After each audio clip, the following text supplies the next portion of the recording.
If you're looking for an awesome product at a great price, be sure to check out the link in the description. The Home Office is set to significantly increase the number of asylum seekers accommodated at a controversial former military base in Essex, sparking concern among local residents and advocacy groups. The former RAF base, MDP Wethersfield, currently houses approximately 800 asylum seekers, but the government plans to add 425 more, representing a rise of over 50%. This expansion comes as the site, one of only 2 mass accommodation facilities operated by the Home Office, already holds the largest population of asylum seekers. The remote location of Wethersfield has been a point of contention, with past instances of anti-migrant protests raising further anxieties about the planned increase. Campaigners and the local council have expressed serious concerns about the ramifications of the increased numbers.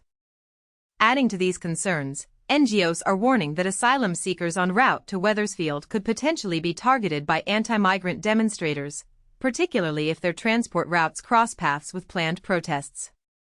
An internal Home Office update, dated July 24, details the situation, stating the regular capacity of the site is 800, but an additional 445 bed spaces may be used temporarily during peak demand, with no plans to exceed a total of 1,245.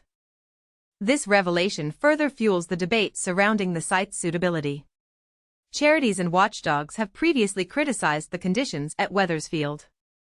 Former Independent Chief Inspector of Borders and Immigration, David Neal, described the atmosphere as one of overwhelming hopelessness during an inspection. However, Home Office sources insist the increase is a temporary measure and that all relevant health and safety protocols will be meticulously followed. The nearby village of Wethersfield, with a population of just under 1,300, presents a striking contrast, highlighting the scale of the accommodation site. While some residents have voiced opposition to the presence of asylum seekers, many have shown support and actively participate in initiatives to provide aid and assistance. One resident commented that the situation has remained relatively quiet, with little trouble experienced within the community. In a related legal development, a High Court judge ruled in March 2025 that former Home Secretary Sala Braverman had acted unlawfully by accommodating 3 asylum seekers at the base. These men, who resided at Wethersfield between July 2023 and February 2024, argued they were subjected to prison-like conditions. This ruling further complicates the situation and adds fuel to the ongoing criticism of the site.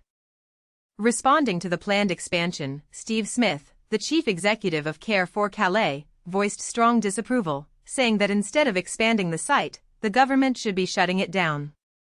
He emphasized the anxiety and despair experienced by the residents of the former military camp.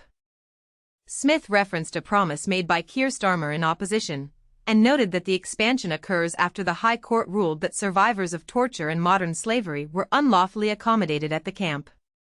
This raises serious questions about the government's approach to housing asylum seekers. Smith's comments highlight the broader concerns surrounding the welfare of asylum seekers and the adequacy of the current accommodation arrangements. Graham Butland, the leader of Braintree District Council, expressed concerns about the lack of infrastructure in the rural area to adequately support such a large number of asylum seekers. This highlights the challenges of providing essential services and integrating asylum seekers into a community with limited resources. The Home Office spokesperson stated that the usage of properties or sites aligns with relevant planning permissions, working in partnership with local authorities and stakeholders to ensure that the accommodation estate is continuously reviewed and managed safely and effectively. This assurance is unlikely to fully address the concerns of the community and advocacy groups. The planned expansion at Wethersfield underscores the complex challenges surrounding asylum seeker accommodation and is set to remain a focal point of contention. The impact of this decision